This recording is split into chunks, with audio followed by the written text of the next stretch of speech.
الحمد لله وحده لا شريك له والصلاة والسلام على سيدنا محمد وعلى آله وأصحابه أجمعين. أما بعد، قال رسول الله صلى الله عليه وسلم: أعظم النكاح بركة أيسرها مؤونة، كما قال عليه الصلاة والسلام.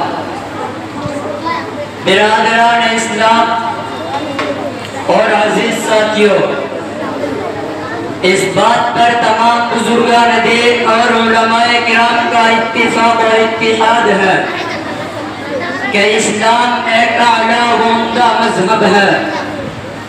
اس کے اندر کوئی کمی اور زیادتی نہیں، اور اگر اس دین کے اندر کوئی کمی اور زیادتی کرتا ہے تو وہ بدعت ہے.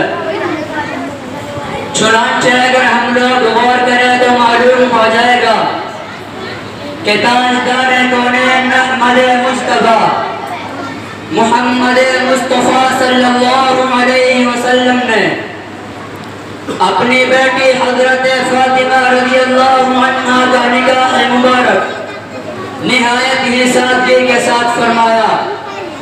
صحابہ کرام جمع ہوئے، آپ نے خود سے نکاح پڑھایا.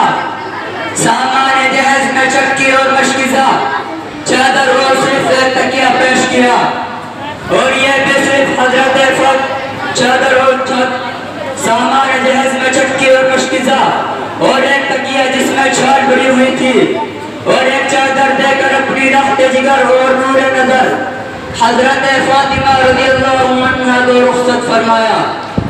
اگر آبائے رحمت چاہتے تو تمام چیزیں جہیز میں پیش کر سکتے تھے، مگر آپ کا مقصد یہ تھا کہ میری امت کو کسی طرح کی پریشانیاں نہ ہو بلکہ بسہولت اور آسانی زندگی گزار سکے. کاش دور حاضر کے مسلمان اپنے نبی تاجدار کونین احمد مصطفیٰ محمد مصطفیٰ صلی اللہ علیہ وسلم کی سنتوں کو اپناتے. جیسا کہ آپ حضرات کو معلوم ہے کہ دور حاضر میں غیر مسلموں کی دیکھا دیکھی فرزندان اسلام نے بھی جہیز میں مبارک کیا. اس کی مثال شریعت میں تلاش کرنا مشکل ہے. نیز افسوس اس بات پر ہے کہ مسلمانوں نے اپنے عمل کے ذریعہ اس بات کو ثابت کر دیا ہے کہ انہیں اسوہ رسول سے کوئی عورت ہی نہیں. سامعین کرام، اگر کسی شخص کے پاس جوان لڑکے ہیں اور اگر وہ ایم.اے. ہے تو اس کے ابو اور لڑکے کا دماغ بدرجہ اولا آسمان پر چڑھ جاتا ہے اور اس کے جہیز کی مانگ اور بڑھ جاتی ہے.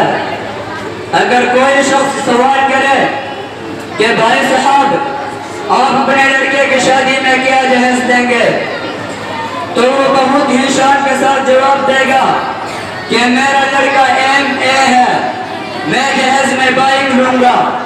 اسی طرح اگر کسی کا لڑکا انجینئر ہے تو وہ کہے گا کہ میں جہیز میں کار لوں گا.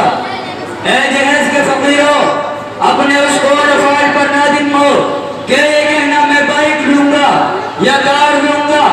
اللہ رب العزت نے آپ کو بھی لڑکیوں سے نوازا ہے. کیا آپ اپنی لڑکیوں کی شادی میں ٹرین دے گے؟ ہرگز نہیں.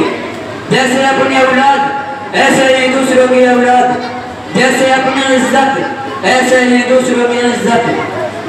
اے جہیز کی مانگ کرنے والوں، نادانوں کیا آپ نے حدیث نبوی نہیں سنی کہ جناب محمد رسول اللہ صلی اللہ علیہ وسلم نے اپنی چہتی بیٹی کی شادی میں صرف اور صرف چکی اور مشکیزہ، چادر اور صرف تکیہ پیش کیا، اور یہ بھی صرف حضرت فاطمہ رضی اللہ عنہا کو دیا، دوسرے صاحب زادی کو نہیں.